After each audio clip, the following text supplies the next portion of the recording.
नमः शिवाय। शिवजी सदा सहाय। ओम नमः शिवाय।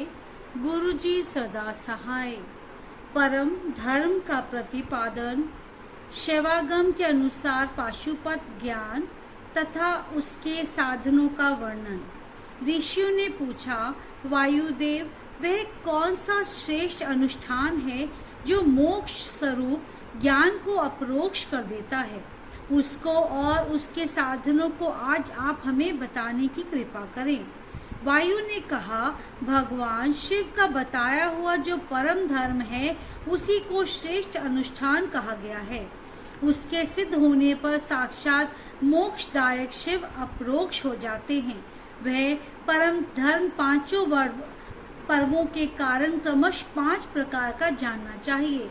उन पर्वों के नाम हैं क्रिया, तप, जप, ध्यान और ज्ञान। क्रिया, तप, जप, ध्यान और ज्ञान ये उत्तरोत्तर श्रेष्ठ हैं। उन उत्कृष्ट साधनों से सिद्ध हुआ धर्म परम धर्म माना गया है, जहाँ परोक्ष ज्ञान भी अपरोक्ष ज्ञान होकर मोक्षदायक होता है। वैदिक धर्म 2 प्रकार के बताए गए हैं, परम और अपरम। धर्म शब्द से प्रतिपाद्य अर्थ में हमारे लिए श्रुति ही प्रमाण है। योग पर्यंत जो परम धर्म है वह श्रुतियों के शिरोभूत उपनिषद में वर्णित है, और जो अपरम धर्म है वह उसकी अपेक्षा नीचे श्रुति के मुख भाग से अर्थात संहिता मंत्रों द्वारा प्रतिपादित हुआ है। जिसमें पशु जीवों का अधिकार नहीं है, वह वेदांत वर्णित धर्म परम धर्म माना गया है। उससे भिन्न जो यज्ञ यागादि हैं, उसमें सबका अधिकार होने से वह साधारण या अपरम धर्म कहलाता है। जो अपरम धर्म है वही परम धर्म का साधन है। धर्म शास्त्र आदि के द्वारा उसका सम्यक रूप से विस्तार पूर्वक सांगोपांग निरूपण हुआ है। भगवान शिव के द्वारा प्रतिपादित जो परम धर्म है उसी का नाम श्रेष्ठ अनुष्ठान है। इतिहास और पुराणों द्वारा उसका किसी प्रकार विस्तार हुआ है, परंतु शैव शास्त्रों द्वारा उसके विस्तार का सारोंपांग निरूपण किया गया है। वहीं उसके स्वरूप का सम्यक रूप से प्रतिपादन हुआ है। साथ ही उसके संस्कार और अधिकार भी सम्यक रूप से विस्तार पूर्वक बताए गए हैं। शैव आगमन के 2 भेद हैं, श्रौत और अश्रौत। जो श्रुति के 7 तत्व से संपन्न हैं वे श्रौत हैं, और जो स्वतंत्र हैं वे अश्रौत माना गया है। स्वतंत्र शैवागम पहले 10 प्रकार का था, फिर 18 प्रकार का हुआ।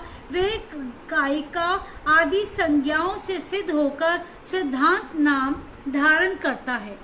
श्रुति सारमय जो शैव शास्त्र है उसका विस्तार 100 करोड़ श्लोकों में किया गया है।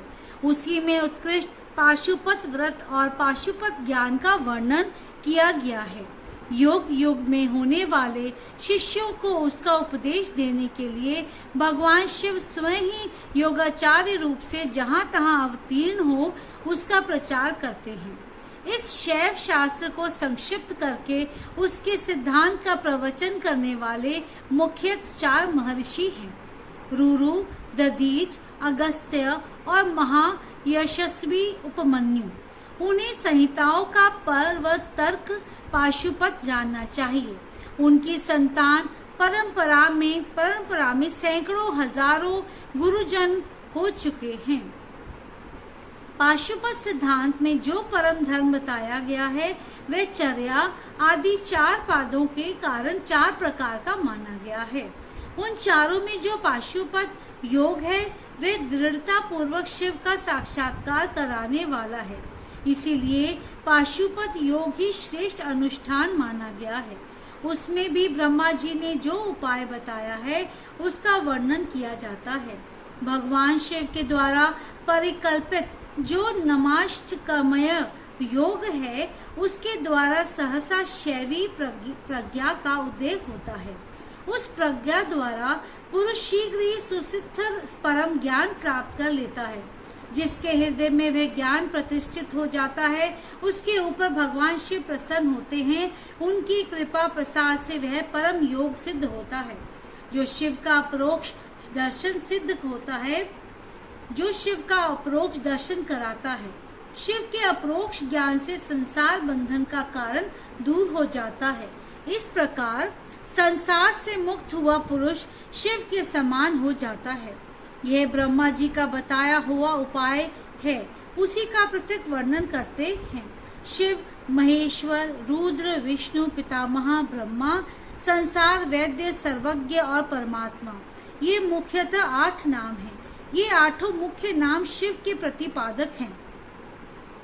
इनमें से आदि 5 नाम क्रमश शांत, तीता आदि 5 कलाओं से संबंध रखते हैं और उन 5 उपाधियों को ग्रहण करने से सदाशिव आदि के बोधक होते हैं। उपाधि की निवृत्ति होने पर इन भेदों की निवृत्ति हो जाती है।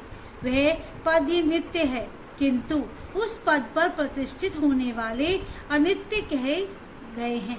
पदों का परिवर्तन होने पर पद वाले पुरुष मुक्त हो जाते हैं। परिवर्तन के अनंतर पुनः दूसरे आत्माओं को उस पद की प्राप्ति बताई जाती है और उन्हीं के वे आदि 5 नाम नियत होते हैं। उपादान आदि योग से अन्य 3 नाम संसार, वैद्य, सर्वज्ञ और परमात्मा भी त्रिविध उपाधि का प्रतिपादन करते हुए शिव में ही अनुगत होते हैं।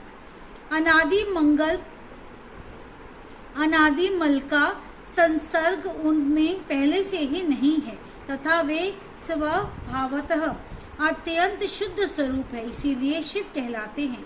अथवा वे ईश्वर समस्त कल्याणमय गुणों के एकमात्र धनीभूत विग्रह हैं। इसीलिए शिव तत्व के अर्थ को जानने वाले श्रेष्ठ महात्मा उन्हें शिव कहते हैं।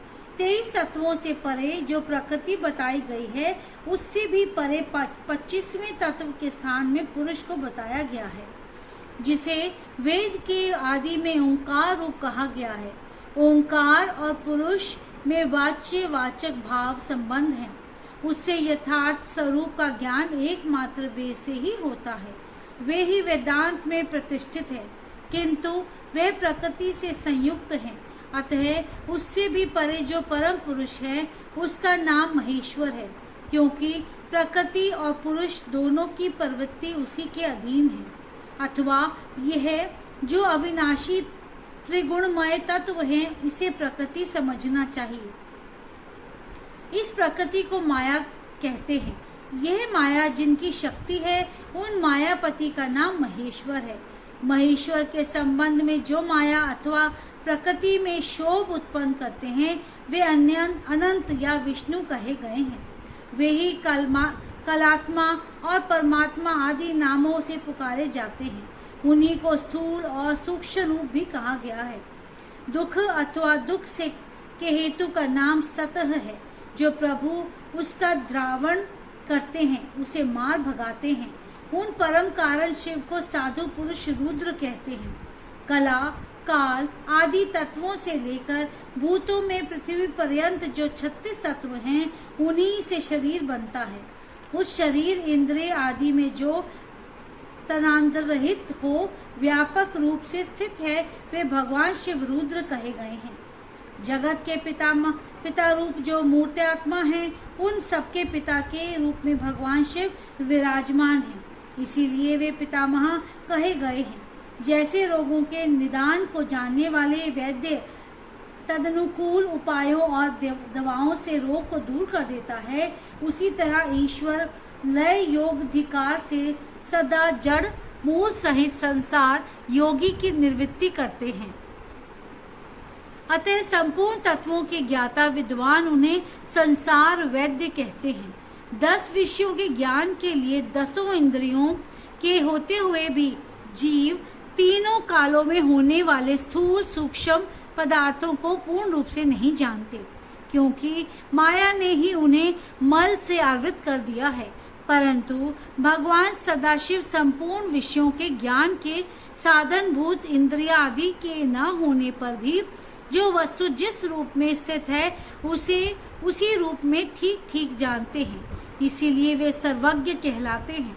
जो इन सभी उत्तम गुणों से नित्य संयुक्त होने के कारण सबके आत्मा है, जिनके लिए अपने से अतिरिक्त किसी दूसरे आत्मा की सत्ता नहीं है, वे भगवान शिव स्वयं ही परमात्मा है।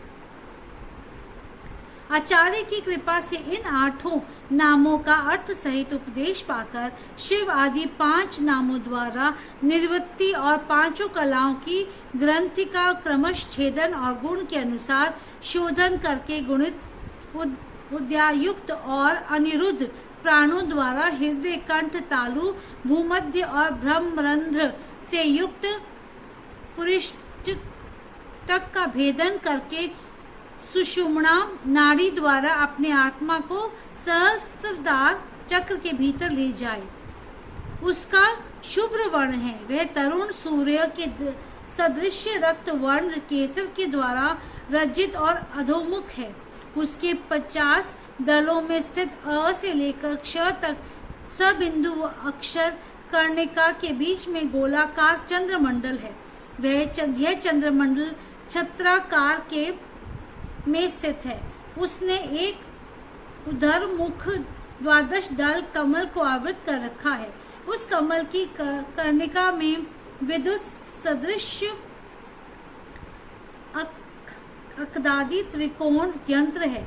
उस यंत्र के चारों ओर सुधा सागर होने के कारण वह मणिद्वीप के आकार का हो गया है। उस द्वीप के मध्य भाग में मणिपीठ है। उसके बीच में नाद बिंदु के ऊपर हंस पीठ है। उस पर परम शिव विराजमान है। उक्त चंद्र मंडल के ऊपर शिव के तेज में अपने आत्मा को संयुक्त करें। इस प्रकार जीव को शिव में लीन होकर के साक्षात अमृत वर्षा के द्वारा अपने शरीर के अभिषिक्त होने की भावना करें। तत्पश्चात अमृतमय विग्रह वाले अपने आत्मा को ब्रह्मरंध्र से उतारकर हृदय में 12 दल कमल के भीतर स्थित चंद्रमा से परे श्वेत कमल पर अर्धनारीश्वर रूप में विराजमान मनोहर आकृति वाले निर्मल देव भक्त वत्सल्य महादेव शंकर का चिंतन करें। उनकी अंगी कांति शुद्ध स्फटिक मणि के समान उज्जवल है। वे शीतल प्रभा से युक्त और प्रसन्न हैं। इस प्रकार मन ही मन ध्यान करके शांति चित्त हुआ मनुष्य शिव के 8 नामों द्वारा ही भवमय पुष्पों से उनकी पूजा करे। पूजन के अंत में पुनः प्राणायाम करके चित्त को भली भांति एकाग्र रखते हुए